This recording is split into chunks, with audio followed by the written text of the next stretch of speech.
अच्छा आप ही बताओ, कोई काम हम कर सकते हैं? अभी हम हाथों से काम कर रहे हैं और राम जी की इच्छा हो गई, लेते रहा फट यूं कर लेंगे कि नहीं कर लेंगे? फिर करो भैया काम, बोले कथा में नहीं गए थे, अब करो काम। तो राम से भी बड़े उसके पास बहुत सारे काम।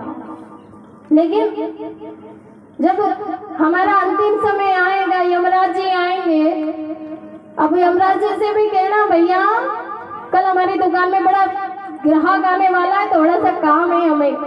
अब यमराज से कह के बताना, यमराज जी कहेंगे हाँ ठीक है कर ले काम। होगा क्या ऐसा? नारायण जब अंत में पकड़ेंगे आकर के बाहर, तो फिर उनसे भी कहियो कि अब हूँ फुर्सत ना, अभी फुर्सत नहीं है, बाद में आना। ऐसा होगा क्या? वो तो जब ही आए तब ही ले जा। तो राम से भी बड़े काम है लोगों के पास। देखो 365 दिन में एक साल होता है, और उस एक साल में 365 दिन में हमें भगवान को कितना समय देना है? केवल 7 दिन का समय। अब 7 दिन का समय अगर कथा भी चलेगी 3 घंटे की कथा मानो, तो कम से कम 2 दिन की कथा अगर लगातार सुनो, वो भी आपको थोड़ा थोड़ा 3-3 घंटे का समय देना है। ऐसा तो नहीं कि आप बिल्कुल लगातार बैठे हो, दिन में काम करते रहो। अब ये कोई ये सोचे कि नहीं नहीं भैया आपकी कथा जब चालू होती है तब हमारे काम होता है, तभी हमारे पास काम आता है। कथा चालू, अब हम कथा भी तब शुरू करें जब आपका काम ना हो, है ना? मतलब राम जी की कथा भी आपके काम के हिसाब से चले तो फिर तो जो राम कथा सुन रहे बड़ी अच्छी बात है।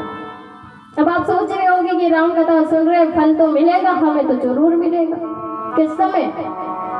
ये फल कब मिलता है? जिस समय हम घर पे होते हैं, बीमार हो जाते हैं, तबीयत खराब हो जाती है, कुछ हो गया, उस समय जब हमारे पास रखा हुआ बैंक बैलेंस काम नहीं आता, कोई घर परिवार का कोई बंधु काम में नहीं आता, उस समय यह कथा, यह सुनना हमारा काम आता है।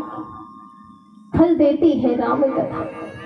कोई सी भी कथा सुनो, सत्संग जीवन में अपना, बिनु सत्संग विवेक न होई, राम कृपा बिनु सुलभ न सोई। कथा भी प्रभु की कृपा से मिलते हैं, उसको जीवन में उतारो, उससे विवेक प्राप्त होता है। विवेक जब हमें प्राप्त होगा तो संसार में हमें कैसे रहना है, क्या करना है, ये सब बातें जीवन में हम सीखेंगे। किससे? केवल और केवल सत्संग से। तो जीवन में सत्संग अपनाओ। राम से बड़ा राम का नाम, भगवान का नाम है। भगवान का नाम में बड़ी सामर्थ्य है। तो जो नहीं आया उससे हमें कोई लेना देना नहीं है। जो आए हैं कम से कम हम आए तो हमारा तो बना ले, क्योंकि हम कहते हैं ना कोई किसी के साथ नहीं जाएगा, कुछ भी नहीं जाएगा, किया हमने है तो ये हमारे साथ जाएगा। कर्म करना पड़ता है। हम ये नहीं कह रहे, मैं ये नहीं कह रही हूँ काम के मैं विपरीत नहीं जा रही हूँ। कर्म करो, कर्म करो तो फल मिलता है, आज नहीं तो कल मिलता है। जितना गहरा कुआं हो उतना ही मीठा जल मिलता है। जीवन में कठिन से कठिन प्रश्न का जीवन से ही हल मिलता है। कर्म करो तो फल मिलता है। कर्म के विपरीत नहीं हूँ, क्योंकि कर्म प्रधान है। कर्म ही करेंगे तब हमें फल मिलेगा। लेकिन प्रारब्ध भी तो कोई चीज है। प्रारब्ध जहाँ हम होते हैं वहाँ हमसे पहले हमारा प्रारब्ध पहुँच जाता है कि क्या होना है, कैसे होना। भाग्य की बात कि आप कथा सुन रहे, जो नहीं सुन रहे वो नहीं सुन रहे, क्योंकि भाग्य उनको नहीं मिला। तो इसलिए देखो राम जी का यह कार्य है, 7 दिनों का कार्य है। आप कितनी बड़ी कृपा की है। आज हमारे संत का हमें धन्यवाद करना चाहिए। हमारे जो रामानंद जी भारती महाराज है उनका धन्यवाद करना चाहिए कि उनकी वजह से आपके इस कोटरा गांव में ये प्रयागराज बन गया, त्रिवेणी की गंगा बह रही। ये तो आपका क्या सामर्थ्य है, एक व्यक्ति कभी भी ये कार्य नहीं कर सकता है। आज उनकी वजह से आपके गांव में यह त्रिवेणी बह रही, जो आप इतने पूरे गांव के मिलकर नहीं बहा सकते थे, आज उन्होंने बहा है, तो उनका धन्यवाद करो। और जो नहीं सुनने आ रहे उनसे भी कहो कि भैया कथा चल रही है, यज्ञ में चलो, काम तो साल भर है, यही काम हमें करना है जीवन में। यही काम करते करते भगवान के धाम जाना। पर भगवान ने कहा है कि कलयुग केवल नाम आधारा, सुमिर सुमिर नर उतरई पारा।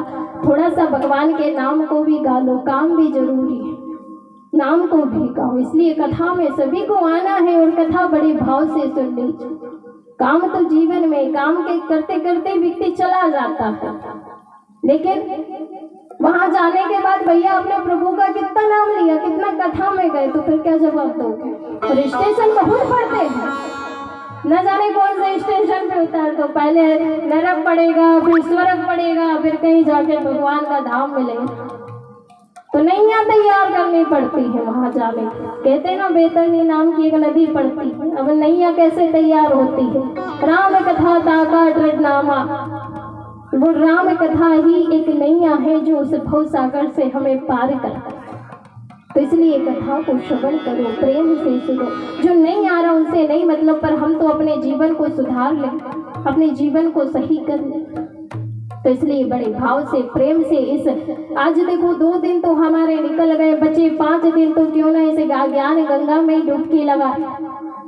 तो इसलिए सभी को प्रेम से कथा सुननी है, कीर्तन में ताली बजाना। मैया सती का परित्याग जब भोले बाबा ने कर दिया, भोले बाबा ने जब परित्याग कर दिया, मैया सती को बात नहीं बताई कि मैंने आपका परित्याग कर दिया।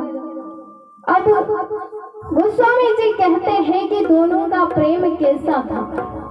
दोनों का प्रेम ऐसा था कि आपने देखा होगा दूध और पानी।